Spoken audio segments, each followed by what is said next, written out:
Cümleten selamun aleyküm hanımlar. Diva Patik YouTube kanalıma hepiniz hoş geldiniz. Bugün birlikte artık iplerle çok güzel, çok kolay bir iki şiş patik yapacağız. Ben patiğimde ana renk olarak krem kullandım. Desenlerim için de elimde böyle çok az kalmış iki tane ipim vardı. Turuncu ve yeşil. Bunları değerlendirdim. Şişlerim 3 numara. Modelimiz de bu şekilde. Çok güzel, çok şık, çok hoş bir model oldu hanımlar. Çeyiz için de oldukça uygun bir model. Bot patik tarzı. Patiğimizin tabanı, patiğimizin topuğu hiçbir yerinde dikişimiz yok. Bu patik benim elimin ölçülerine göre 37, 38, 39 numara ayaklar için uyumlu oldu hanımlar. Daha büyük yapmak isteyenler bakın şurada yeşil, turuncu modellerimiz var. Buraya bir model fazla yapabilir. Daha küçük yapmak isteyenler de buraya bir model eksik örebilir. Onun haricinde başlangıç sayılarımız tamamen her numara için aynı olacak. Zaten örerken size gerekli hatırlatmalarımı da yapacağım. Hemen patiğimize başlayalım. Ben patiğimi hanımlar bilek bölümünden başladım. Krem ipim ile ipimin ucunda şöyle bir miktar bir ip bırakıyorum. 50 ilmek atacağız. 50 ilmek. 1, 2, 3, 4, 5, 6. Bu şekilde 50 ilmek atalım gelelim. 50 ilmeğimi attım geldim hanımlar. Hemen şu ucumuza bir düğüm atacağım öncelikle. Patiğimizin bilek bölümünde 2 düz 2 ters lastik uygulaması yapacağız. Öncelikle kenar ilmeğimi örmeden aldım. Hemen yanına bir ilmek düz ördüm. Kenardan sonra bir düz. Modelin devamında 2 ters 2 ilmek düz. 2 ilmek ters 2 ilmek düz. 2 ilmek ters 2 ilmek düz. İlmeklerimizi bu şekilde öreceğiz. Sıra sonuna kadar örelim gelelim. Sıra sonuna kadar ördüm geri dönüyorum. Ön yüzdeyiz hanımlar. Ön yüzde olduğumuzu şöyle kabul ediyorum. Başlangıç ipimiz sol taraftaysa ön yüzdeyiz demektir. Yani bu demek oluyor ki ilk ilmekleri attıktan sonra arka yüzde bir sıra 2 ters 2 düz lastik uygulamasını yaptık. Ön yüzde lastikte ikinci sıramız hanımlar. Bu sıramızda yine kenar ilmeğimi aldıktan sonra ilmekleri gördüğüm gibi örüyorum. Ters ilmeklerimi ters, düz ilmeklerimi düz. Bu şekilde. 2 ters, 2 düz. 2 ilmek ters, 2 ilmek düz. Bu şekilde sıra sonuna kadar öreceğiz. İkinci sıramız olacak. Tekrar geri döneceğiz. Arka yüzde yine ilmekleri gördüğümüz gibi öreceğiz. 3 sıra. Şimdi ön yüzdeyiz. Ön yüzde ve arka yüzde ilmekleri 2 düz 2 ters örelim gelelim. Evet, ön yüzde ve arka yüzde ilmeklerimi ördüm. Şimdi tekrar ön yüzdeyiz. 3 sıra krem ipimizle lastiğimizi ördükten sonra lastiğimizi aynı şekilde devam edeceğiz. Fakat yeşil ipimizi kullanacağız. Hemen yeşil ipimi alıyorum burada. Şöyle yeşil ipimi ekleyeceğim. Burada hanımlar aynı şekilde lastiğimi öreceğim. Renk geçişim olduğu için ilk ilmeğimi örerek başladım. Ters ilmeklerimi ters, düz ilmeklerimi düz olarak öreceğim. Hemen yeşil ipimin ucunu şurada düğümlüyorum hanımlar. Patiğim sökülmesin diye düğümümü attım. İlmekleri bu defa aynı şekilde lastik öreceğiz. Yeşil kullanıyoruz sadece. 2 ilmek düz örüyorum. 2 ters. 2 ilmek düz. 2 ters. Bu şekilde sıra sonuna kadar öreceğiz. Ardından arka yüzde yine ilmekleri 2 ters 2 düz öreceğiz. Yeşil ile 2 sıra örmüş olacağız. Bu şekilde. Ardından kremimizi alacağız. Yine ilmeklerimizi krem ipimiz ile ön yüzde arka yüzde 2 sıra öreceğiz. Sonra tekrardan yeşile geçiş yaptığımız gibi turuncuya geçiş yapacağız. 2 sıra 2 düz 2 ters ön yüzde ve arka yüzde ördükten sonra yeniden krem ipimize geçeceğiz. Bu defa tekrar 2 sıra krem ipimiz ile 2 düz 2 ters öreceğiz. Bu şekilde lastiğimiz devam edecek. Hanımlar yeşille işim bittikten sonra yeşil ipimi kesip kremimi ekleyeceğim.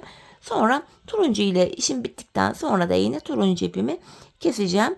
Sonra zaten bu renkli ipleri orta bölümde tekrar başlatacağız. Bu şekilde patiğimizin lastik bölümünü tamamlayalım. Ardından buluşalım. Evet hanımlar, bu lastik bölümünü tamamladım ve geldim, artık modelimize geçeceğiz hanımlar. Modelimizde şu diğer taraftaki krem haroşalı bölümü yapabilmek için ipimizden bir miktar ip kesip ayırmamız gerekiyor. Ben ayırmayı unuttuğum için şöyle aynı renkte diğer krem ipimi kullanacağım patiğimizin diğer tarafı için. Şimdi modelimize başlayacağız. Öncelikle modelde hanımlar, bu ilk 22 ilmeğimizi ilk modeli yaparken ilk 22 ilmeğimiz haroş olacak. Ben örgümüzün hem ön hem arka yüzünde düz örgü örerek haroşalarımı elde ediyorum. Şimdi kenar ilmeğim ile birlikte toplam 22 ilmeğimi düz, yani haroşa olarak örüyorum. Bu şekilde 7 ilmeğim oldu. 8, 9, 10, 11, 12, 13, 14, 15, 16, 17, 18, 19, 20, 21, 22. Ardından bu orta modeli yapmak için yeşil ipimi ekleyeceğim hanımlar. Yeşil ipimi alıyorum. Şimdi ön yüzdeyiz, düz örgü öreceğim. 2 ilmek düz öreceğim. Şu birinci ilmeğim. Hemen yeşil ipimin ucunu düğümlüyorum buraya. İplerimin az olduğu için, boyları kısa olduğu için burada ipler karışmayacak hanımlar. Gözünüz korkmasın. İpi çekince zaten ucu geliyor. Dolaşma olmuyor. Bir ilmek yeşil ördüm. Ardından bir ilmek daha yeşil ile düz ördüm. Şimdi buraya artırıyorum. Yani ipimi şişime doladım. 2 ilmek düz öreceğim. 1, 2. Tekrar ipimi şişime doladım. Yani artırmamı yaptım. 2 ilmek daha düz ördüm. Yeşil ile hanımlar hem artırmamızı yaptık hem de orta modelin ilk sırasını oluşturduk. Sonra kalan 22 ilmeğimizi haroşa öreceğiz. Buradaki haroşalarım için de diğer krem ipimi ekleyeceğim hanımlar. Şöyle buradaki ilmeklerimi de diğer krem ipimle örüyorum. Hemen şöyle ilk ilmeğimi ördükten sonra krem ipimin ucunu da buraya düğümlüyorum. Bu şekilde patiğim sökülmesin diye kalan 22 ilmeğimizi örüyoruz. Dilerseniz sayarak gidelim. Siz de ilmek sayısından emin olun. 2 kremim oldu. Devam ediyorum.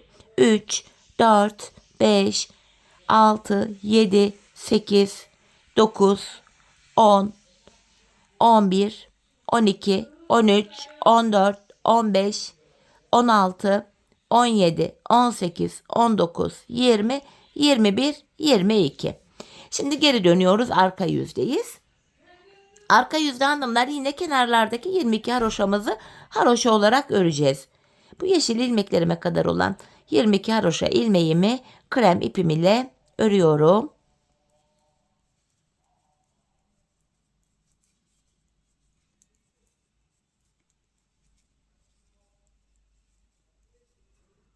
Bakın yeşilime geldim. Burada renk geçişi yapacağım. İpimi ters tarafta, yani benden tarafta arka yüzde bırakıp şöyle çaprazlamasına kremin altından geçirerek yeşilimi aldım. Bu yeşil ilmeklerim arka yüzde ters örülüyor. Hepsini ters örüyorum. Artırdığım ilmekler dahil. Bu renkli ilmekler arka yüzde hep ters örülüyor. Tekrardan yeşillerimi ördüm. Diğer kremime geçtim. Şöyle çaprazlamasına bakın. Kremimi aldım ve kalan 22 ilmeğimi krem ipim ile haroşa, yani düz örüyorum. Modelin ilk sırasını yapmış olduk. Krem ipimiz ile bir diş haroşamız oluştu. Her iki diş haroşada bir yeni modeli kuracağız hanımlar. Bu şekilde.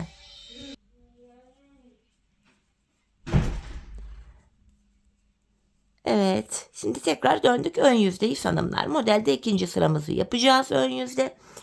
Şöyle ki yine kenardaki ilk 22 ilmek haroşamı örüyorum.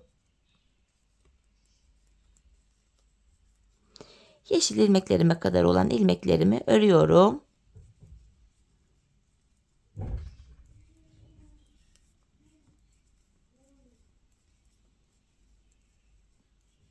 Bakın yeşilime geldim.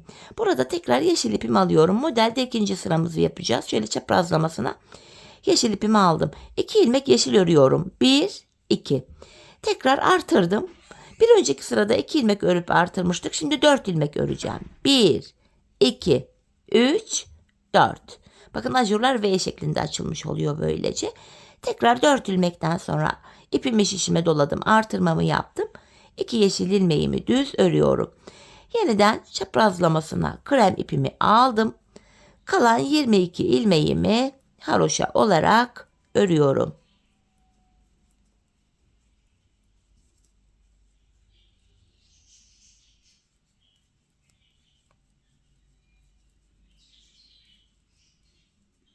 Sonuncu ilmeğimi de ördüm. Tekrar geri dönüyorum hanımlar. Arka yüzdeyiz. Arka yüzde yine kenardaki 22 ilmek haroşamı krem ipim ile örüyorum. Böylece krem ile burada 2 diş haroşamız oluştu.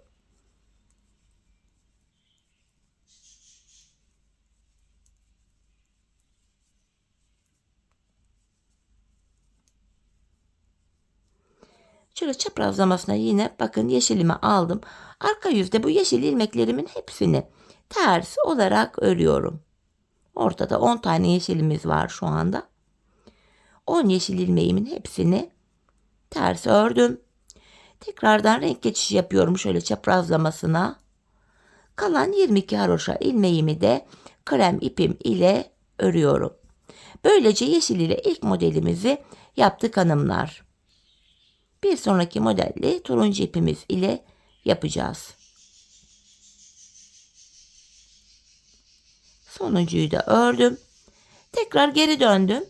Ön yüzdeyiz. Şimdi turuncu ipimize geçeceğiz hanımlar. Yeşil ipimiz ile 22 ilmek haroşa örmüştük. Her yeni modelde haroşalı ilmek sayımız 2 ilmek artacak. Yani bu defa 24 ilmek haroşa öreceğiz krem ile. Öncelikle şu ilk 22 ilmek haroşamı öreceğim. Zaten yeri belli. Her artırmada ilmek sayımız ikişer ikişer artıyor. 50 ilmek olarak başladığımız modelde 54 ilmeğimiz oldu. Şimdi tekrar artırma yapacağız. 56 ilmek olacak. Bakın 22 haroşamı ördüm. Bu 2 tane daha ilmek öreceğim. 21, 22. 2 yeşil ilmeğimi de yine krem ile ördüm. Bu defa 24 ilmek haroşam oluştu. Şimdi modelimi tekrar kuracağım. Bu defa modelimi hanımlar turuncu ipim ile kuruyorum. Şöyle turuncu ipimi aldım. Yine yeşil modelin ilk sırasında olduğu gibi ilk 2 ilmeğimi turuncu ile öreceğim. Şu birinci ilmeğim. Turuncuyu da buraya düğümlüyorum. Yeşil ipimiz beklesin. Sonraki modelde aynı yeşil ipimizi tekrar kullanacağız.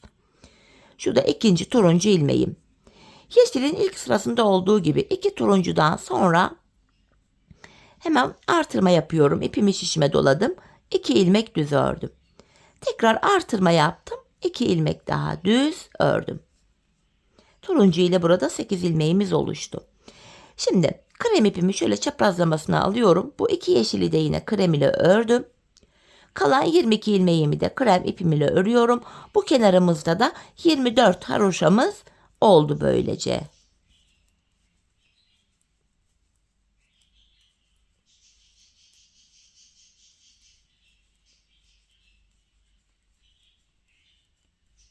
Sonuncuyu da ördüm.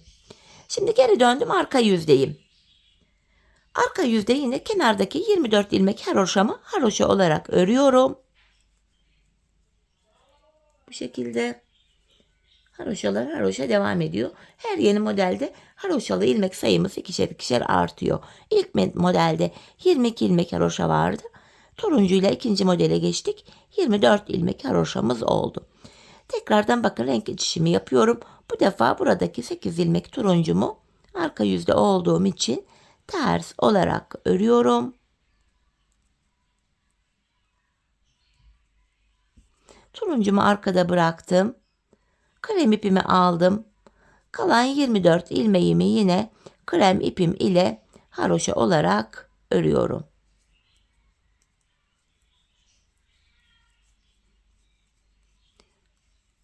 İkinci modelin ilk sırasını ön yüzde ve arka yüzde örerek tamamlamış olduk.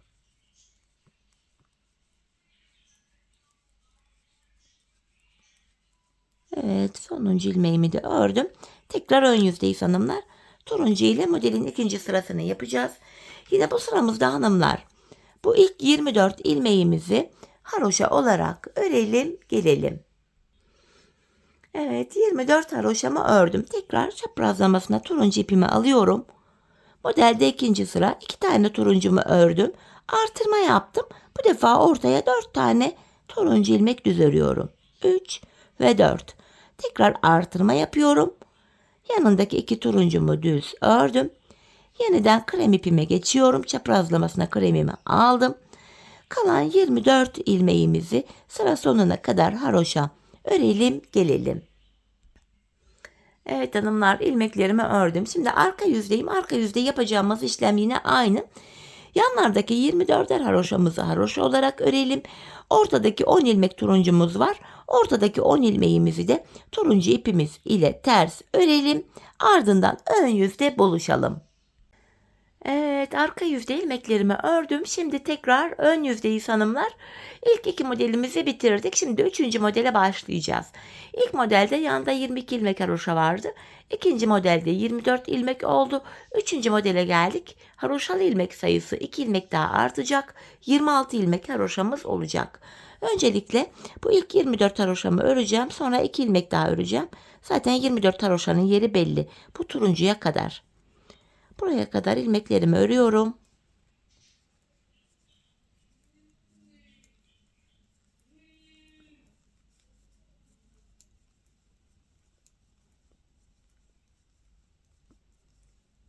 Evet, 24 haroşamı ördüm. 2 ilmek daha öreceğim buradan. 26 ilmek oldu. 2 turuncuyu daha ördüm, 26. Şimdi yeşil ile yaptık. Turuncu ile tekrar yeşili geçiyorum. Şu alttan yeşil ipimi alıyorum. Modelde yine ilk sırada yaptığımız işlemin aynısını yapıyoruz. 2 ilmek yeşil ipim ile düz ördüm. Artırdım. 2 ilmek örüyorum. Tekrar artırdım. 2 ilmek daha ördüm. Buradaki kalan 2 ilmek var turuncu. Şöyle çaprazlamasına kremimi alıyorum. Bu iki turuncuyu da krem ile ördüm. Kalan 24 ilmeğimi de yine krem ipim ile örüyorum hanımlar. Böylece 3. modelimizin ilk sırasını da yaptık. Model oldukça kolay. Ortadaki model aynı şekilde kuruluyor. Tek fark şu, yanlardaki haroşalı ilmek sayımız her yeni modelde ikişer ikişer artıyor. Şimdi tekrar geri dönüyoruz. Arka yüzde yine haroşalarımızı haroşa olarak, ortadaki yeşil ilmeklerimizi de ters olarak örelim. Ön yüzde buluşalım. Arka yüzde ilmeklerimi ördüm hanımlar. Tekrar geri dönüyorum. Ön yüzdeyim. Ön yüzde yine kenardaki bu 26 ilmek haroşamızı örmemiz gerekiyor. Bu 26 haroşamızı örelim. Orta modelde buluşalım. Evet, haroşalarımı ördüm hanımlar. Şimdi yeşil modelin ikinci sırasını yapıyoruz. Çaprazlamasına yeşilimi aldım. 2 yeşil örüyorum. Artırdım. Bu defa ortaya 4 ilmek düz örüyorum. 3, 4. Tekrar artırdım. 2 ilmeğimi yine düz ördüm. Yeniden şöyle çaprazlamasına kremimi alıyorum. Kalan ilmeklerimizi haroşa örelim gelelim. Evet, haroşalarımı ördüm. Şimdi tekrar arka yüzde hanımlar. Haroşalarımızı haroşa olarak, ortadaki yeşil ilmeklerimizi de ters olarak örelim gelelim.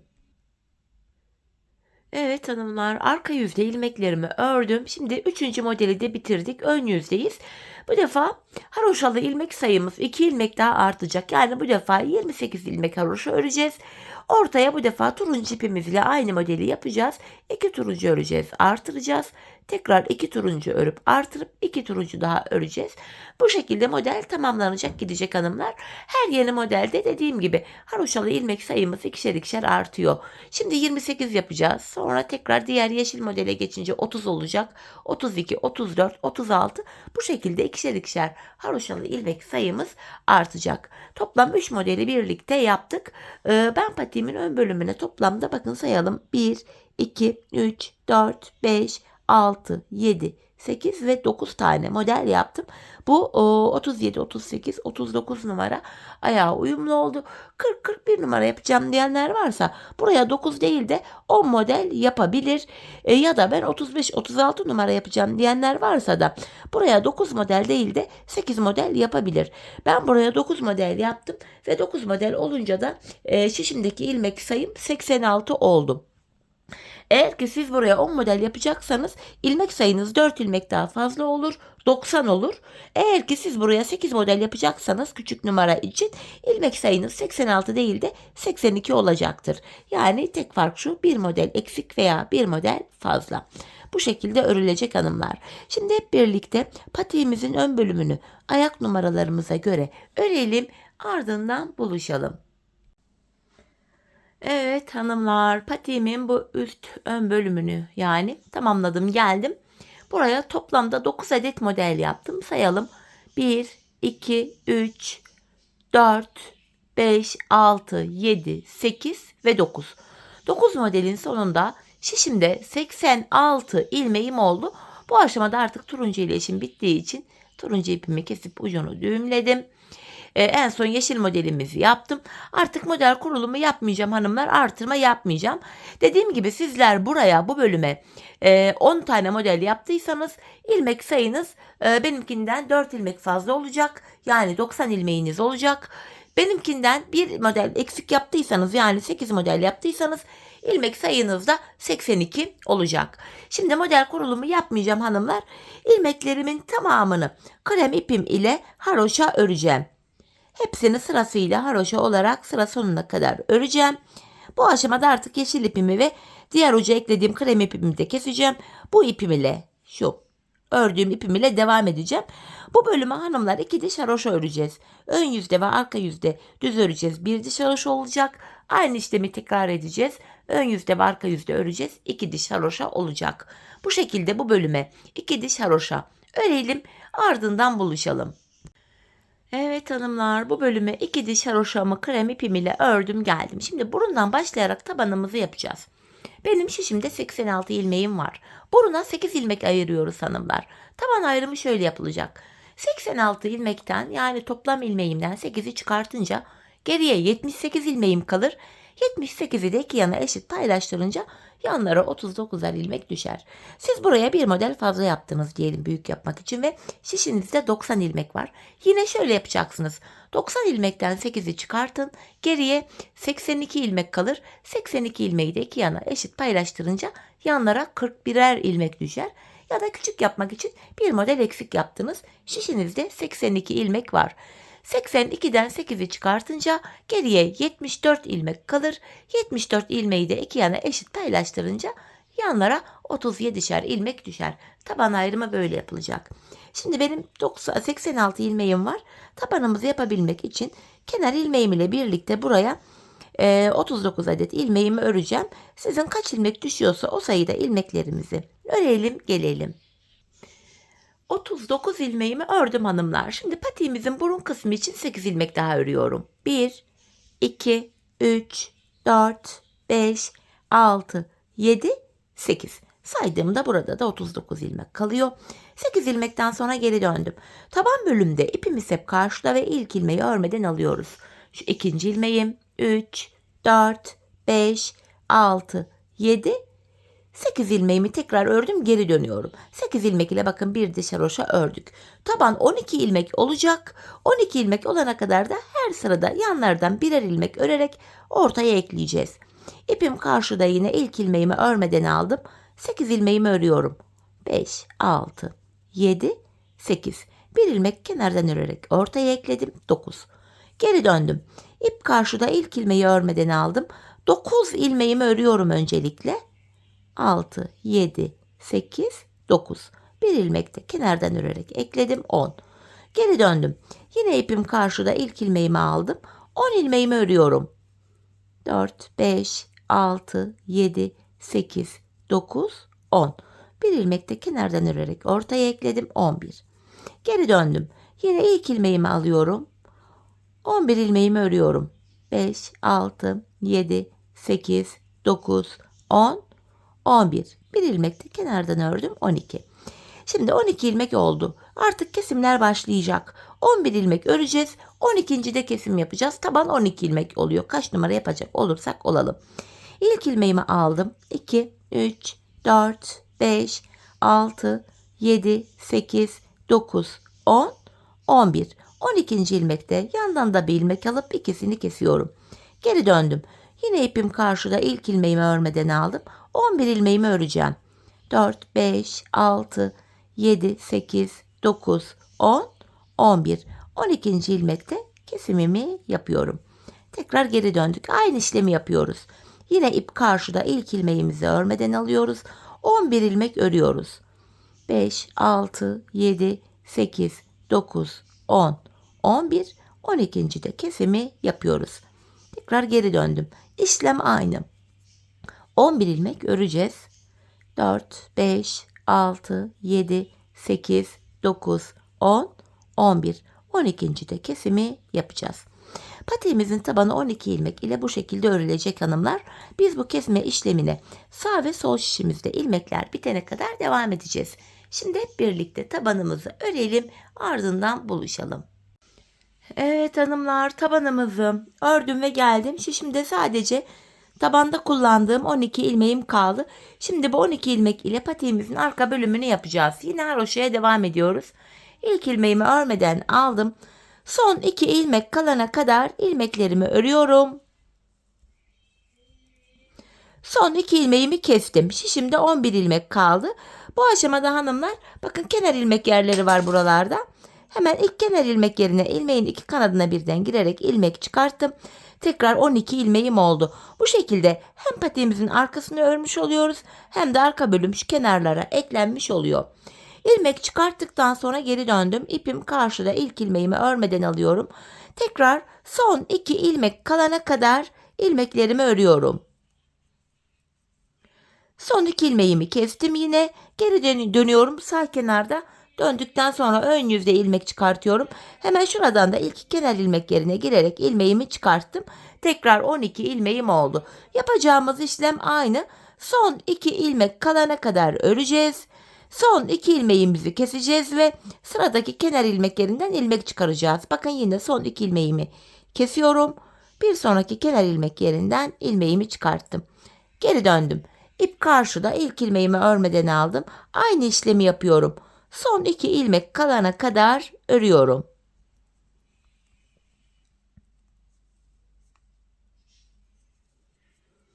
Son 2 ilmeğimi kestim. Geri dönüyorum. Bir sonraki kenar ilmek yerine girerek ilmeğimi çıkartıyorum. Patiğimizin arkasını bu şekilde yapacağız. Ta ki şu lastik bölümlere gelene kadar, yani bakın turuncu kenar ilmek yerleri var. Onun altındaki şu krem kenar ilmek yerleri. Buralara gelene kadar patiğimizin bu arka bölümünü haroşa öreceğiz. Bu bilek bölümünde de model bütünlüğü sağlansın diye yine lastiğimizi yapacağız. Şimdi şu haroşa bölümleri tamamlayalım. Lastik bölümde buluşalım. Evet hanımlar, patiğimin bu arka bölümünü haroşa olarak ördüm geldim, bakın. Buralarda son birer krem kenar ilmek yeri kaldı. Buraya kadar haroşa ördüm. Şimdi lastik bölümüne geçeceğiz hanımlar. Öncelikle şu kenardan ilmeğimi çıkartmıştım. Bu ilmeğimi sağ şişime aldım. Yanına bir ilmek ters örüyorum. Modelin bu bölümünde 2 düz 2 ters ilmeklerimizi öreceğiz. Son 2 ilmek kalana kadar. Tekrar 2 ilmek düz, 2 ilmek ters ve son 2 ilmeğim düz denk geldi. Düzden keserek örüyorum. Buradaki son krem kenar ilmek yerine girerek ilmeğimi çıkartıyorum. Geri döndüm. Bu defa ip benden tarafta, ilk ilmeğimi örmeden aldım. İlmekleri gördüğüm gibi öreceğim. Bir tersim var. Ters ördüm. 2 düzümü düz örüyorum. 2 ters. 2 düz. 2 ters. Son 2 ilmeğim düz denk geldi. Düzden keserek örüyorum son 2 ilmeği. Tekrar geri döndüm. Şurada hemen krem kenar ilmek yerine girerek ilmeğimi çıkarttım. Patiğimizin arkası 2 düz 2 ters bu şekilde lastik olarak örülüyor. Bilek bölümü. Bir tersimi ters ördüm. Tekrar 2 düz, 2 ters, 2 düz, 2 ters ve son 2 ilmeğimi düzden keserek örüyorum. Bu defa turuncu yere geldim. Turuncu kenar ilmek yerinden ilmeğimi çıkarttım. Yeniden geri döndüm. İlk ilmeğimi örmeden aldım. Tekrar bir tersim var. Ters örüyorum. 2 düz, 2 ters. Bu şekilde bilek bölümünü örüyoruz. 2 düz, 2 ters. Son 2 ilmeğim düz denk geldi. Düzden keserek örüyorum. Geri döndüm. Burada da yine turuncu kenar ilmek yerine girerek ilmeğimi çıkartıyorum. Patiğimizin arkası bu şekilde örülecek artık. Şu son uçlara, son kenar ilmek yerlerine gelene kadar örelim gelelim. Evet hanımlar, şu uçlara gelene kadar patiğimin bu bilek bölümünü de bu şekilde tamamladım geldim. Artık ilmeklerimi keseceğim. İkişer ikişer toplayarak ilmeklerimi kesiyorum. Patiğimizi böylece tamamlamış oluyoruz hanımlar.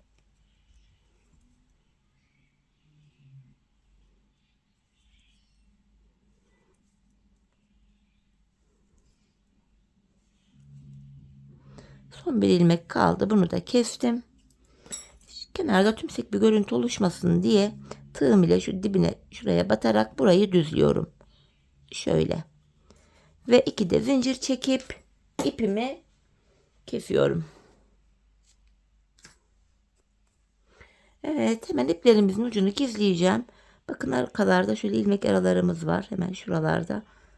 Şöyle başlangıç ipimizin ucu da burada. Bitiş ipimiz de burada yine. Şöyle iplerimi gizliyorum.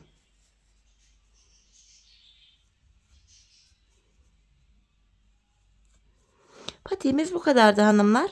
Kolay, örmesi zevkli. Güzel bir model oldu.